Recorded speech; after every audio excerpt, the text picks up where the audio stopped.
So how long did it take, Satish, before the seeds that you planted started to flourish?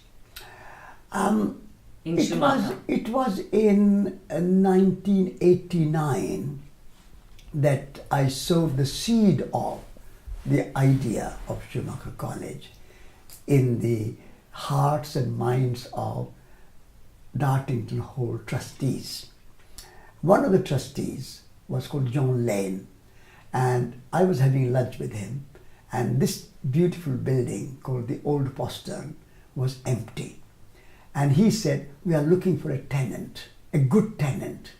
I said, John, you are not looking for a good tenant, you are looking for a good project.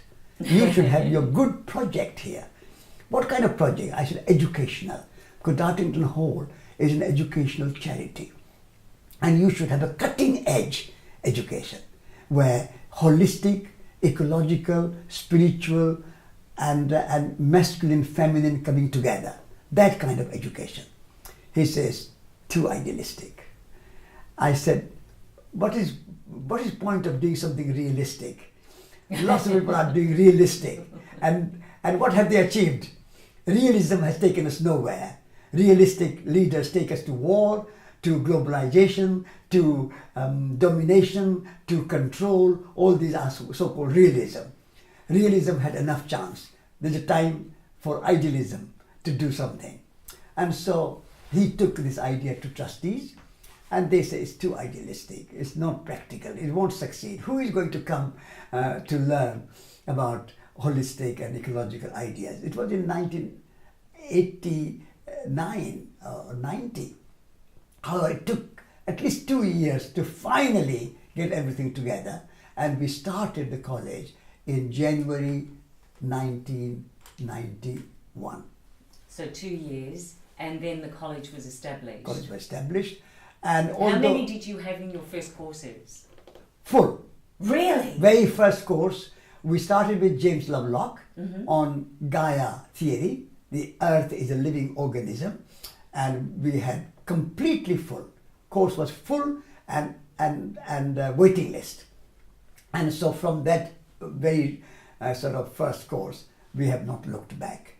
And in the last 25 years, we had world teachers from all over the world and from many disciplines, and many students from about 90 countries of the world. Students have come here. And what we say to students, that when you come here to study, make this place your home, not an institution, a home. I think home is more feminine. Institution is more masculine. When you are at home, you are relaxed, you are kind, you are not egocentric, you are not trying to show off. You can take your tie off, you can take your shoes off, you can your take mask. and your mask off, exactly. And you can be at home. So we say to our students, make yourself at home and study and live and experience as you were at home. And then Schumacher is also a community, because the sense of community brings you mutuality, brings you reciprocity, brings you a sense of relationship. Whereas when you go to a university or a college where there's no community, then you are just gaining knowledge for yourself. Me, my knowledge, my passing exams, my getting good degree, my getting good job, my getting good salary. All those things are very egocentric. But when you have a sense of community in your living, then you are doing everything together. It's for ourselves, together, for you and I together. This mutuality and reciprocity is the key to Schumacher College success. Wow, that's so beautiful. Yeah. Thank you, Satish. Satish, one of the things that we're very passionate about at Rising Women, Rising World, but also, most importantly, at the FemQ Summit, and we talk about FemQ being feminine intelligence, and you've mentioned that a couple of times, the feminine, the home versus the institution, or the community versus the institution. What would you say in regards to feminine intelligence? Because we all know that men and women have this feminine intelligence. Yeah. How would you describe feminine intelligence? So feminine and masculine are the two principles. They are present in women as well as in men. I would say that maybe in women feminine principle is a little bit more than in men, and in men, maybe masculine principle is a little bit more than in women. Therefore, women need to pay attention and cultivate a little bit of more masculine side of themselves. And in a similar way, the men should take extra care and pay extra attention to cultivate their feminine side so that their personality is more balanced. So men and women both need to cultivate those other qualities. Particularly, I would say men and women both. Feminine should be slightly more than masculine, because feminine for me is kind of inner landscape, which is more implicit, much more a kind of present rather than explicit or outwardly. It's very easy to pay attention to the outwardly because we are always looking outwardly, and we relate to the world out there, and we forget that the inner world is as vast, as complex, as profound, as deep as outer world. Like you look at the ocean, from outside ocean looks vast, but if you go deep in the ocean, it's even vaster. So the feminine is that deep, profound inner landscape, inner world. And also receiving, from the Indian understanding, receiving is feminine, giving is masculine, the inner and the outer. So in our body, we have 2 ears to receive, to listen, and 1 mouth to speak. And that to me is a metaphor, as a kind of example that we need to have double listening and 1 part speaking. So I have created a kind of formula for men and women to remember as a kind of metaphor. Like in water, we say H2O, 2 part hydrogen, 1 part oxygen. In our personalities, we need to have F2M, which means 2 part feminine, 1 part masculine. Because receiving, taking care of inner world, which is compassion, generosity, a sense of service, love, respect, all these are inner qualities. External qualities are organizing, controlling, managing, defining, all those things are outer quality. We need both. We need masculine, we need feminine. But without the feminine, without those inner qualities of compassion, of generosity, of sense of service, a sense of respect and love, if those qualities are not there, how good your external organization and external management may be, it will not have the kind of soul, it will not have the kind of moisture, it will not have kind of sweetness, the kind of smoothness. It will be very kind of rugged, it will be very kind of harsh. So if you want to reduce your harshness, then you need to develop inner qualities. And the inner qualities need to be developed among men as well as women. It's not just for women or just for men. So rising feminine to me is rising of those inner qualities so that our external world of politics, of economics, of business, of management, of finance, all those can be informed by some profound and deep principles. That's to me, from my Indian learning and Indian experience, that to me is the balance of feminine and masculine. We need to have feminine and masculine dancing together. If you dominate by masculine and overpower the feminine, then there is no dance. In dance, you have to have a kind of equal partner. And so feminine and masculine dancing together and balancing each other among men and among women equally, that would be the ideal. That's wonderful. And Satish, one of the things that I see, I spend a lot of time in the corporate environment. And one of the things that I now see is that women have adapted to that environment because it is governed by the masculine principles, structures and measurements. People are measured by their KPIs, people are measured by their accountabilities and their job contract. And very little attention is paid to this inner world of our self-awareness, of our intuition, of our deep wisdom. What I'm seeing happen is that now women who are intrinsically in their nature, they are receptive and they also give.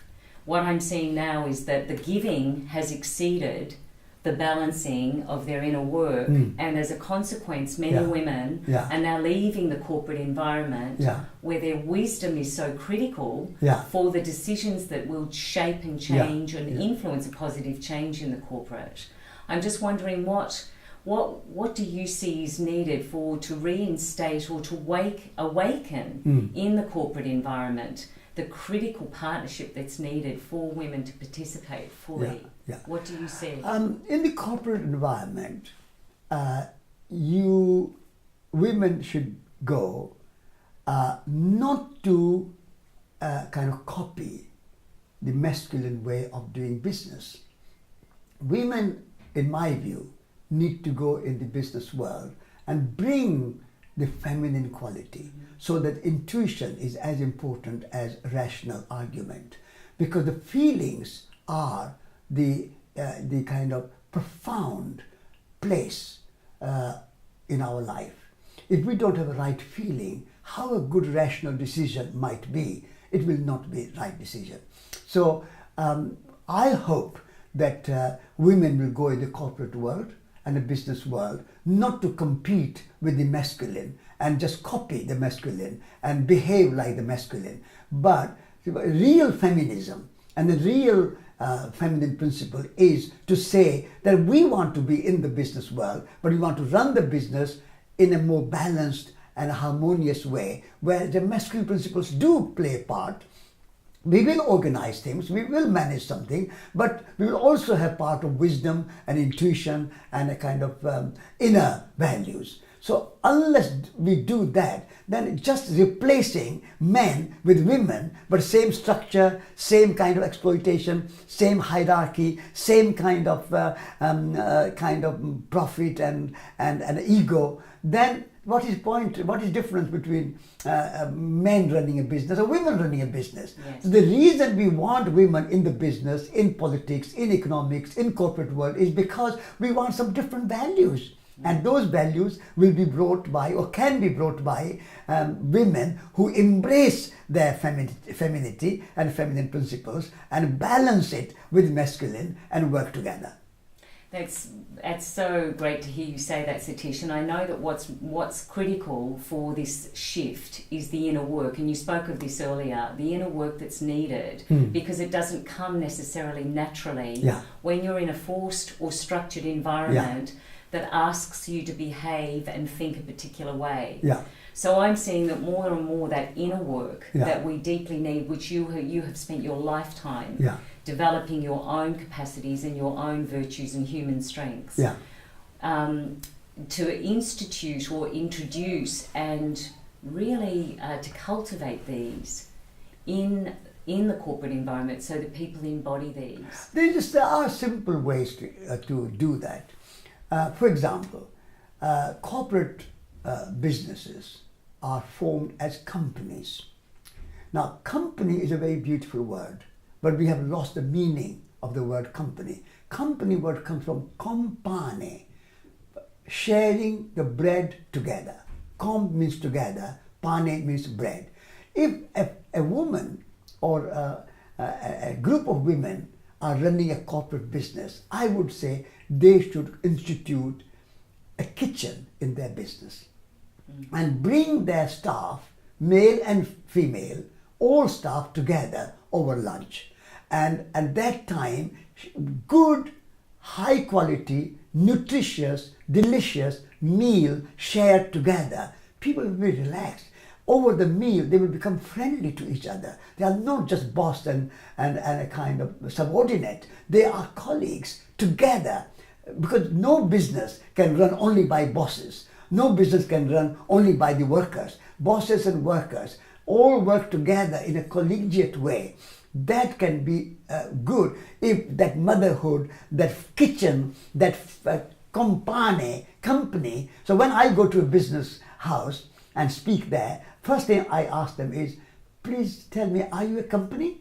They say, yes, we are a company. Then show me, where is your kitchen?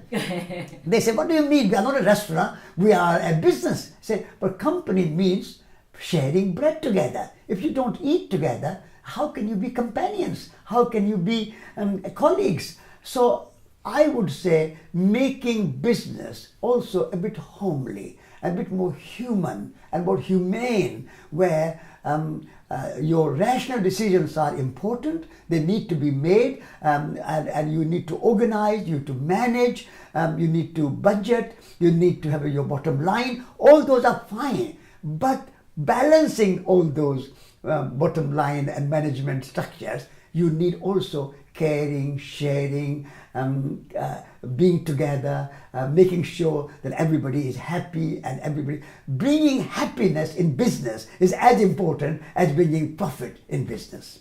Yes, absolutely. And my focus, of course, is on human flourishing.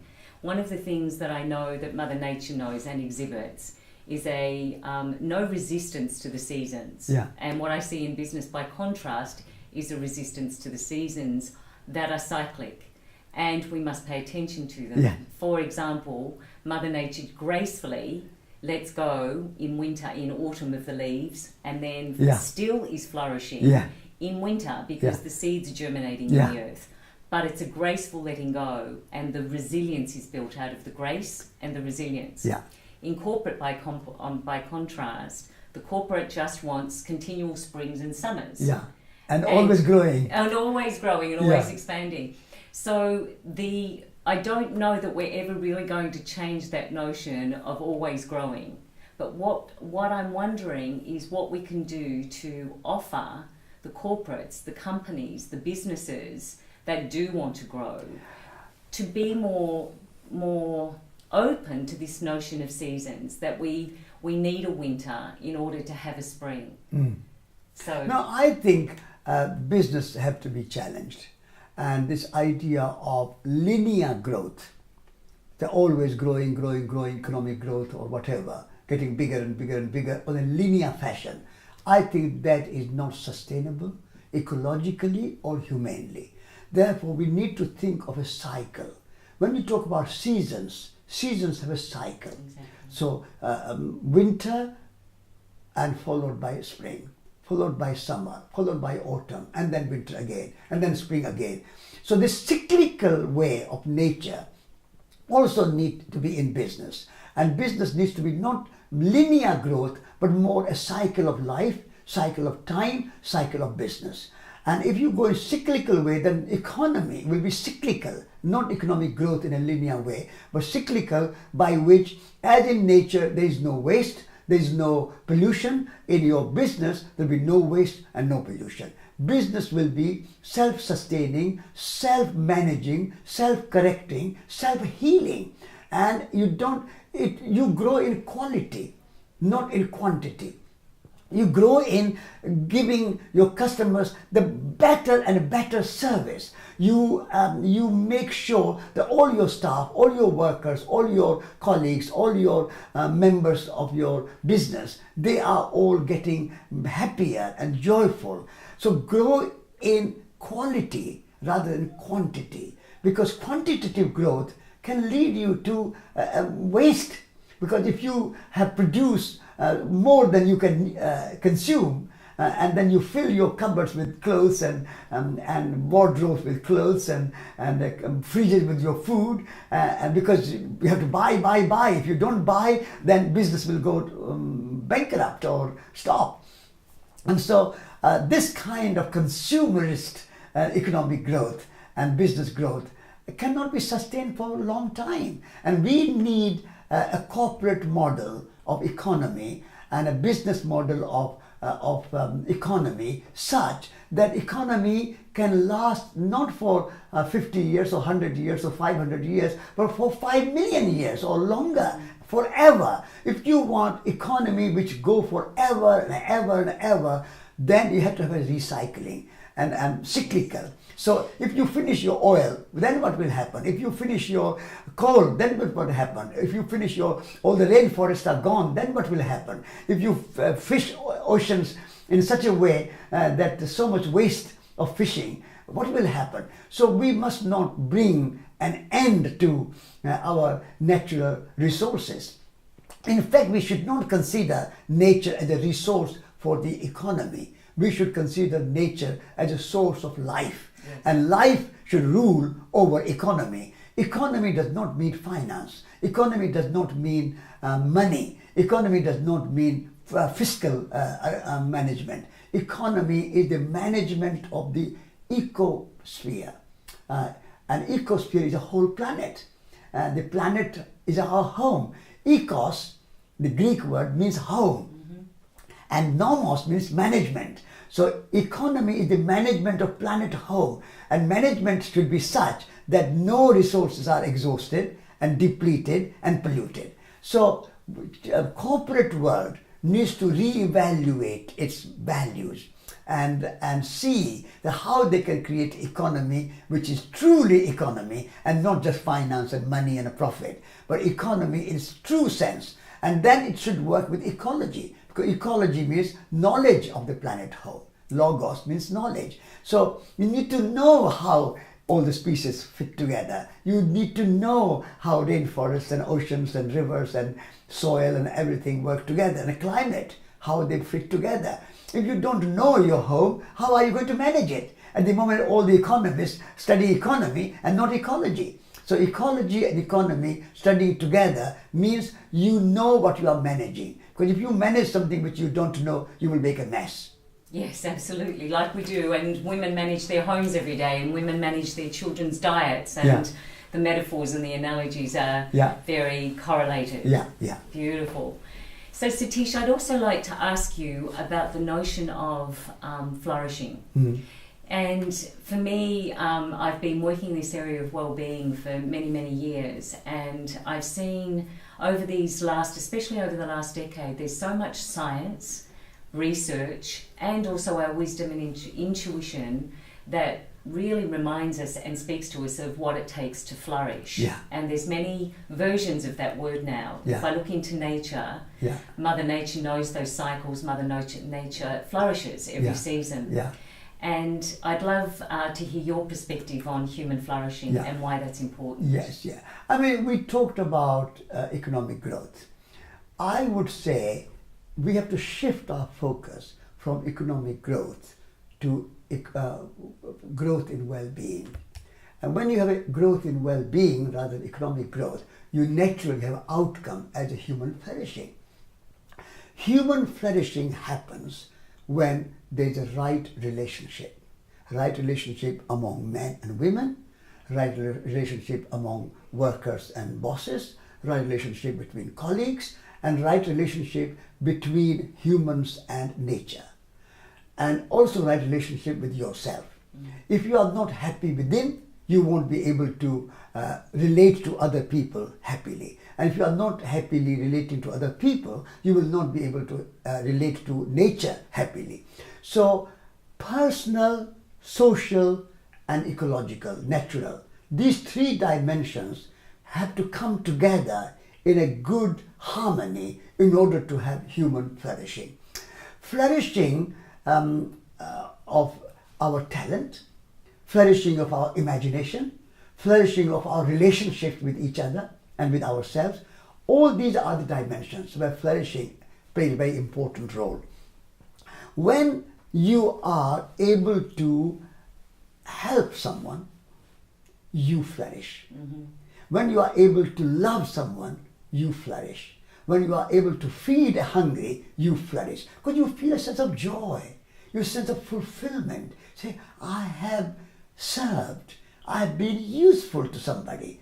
When you are able to create something, you are flourishing. If you write a beautiful poem, you say, beautiful words I have put together, I am happy. If you paint a beautiful picture, that's a flourishing. Say, you feel a sense of fulfillment. What a painting I'm engaged in, and colors and imagination and creativity all come together. That's a flourishing.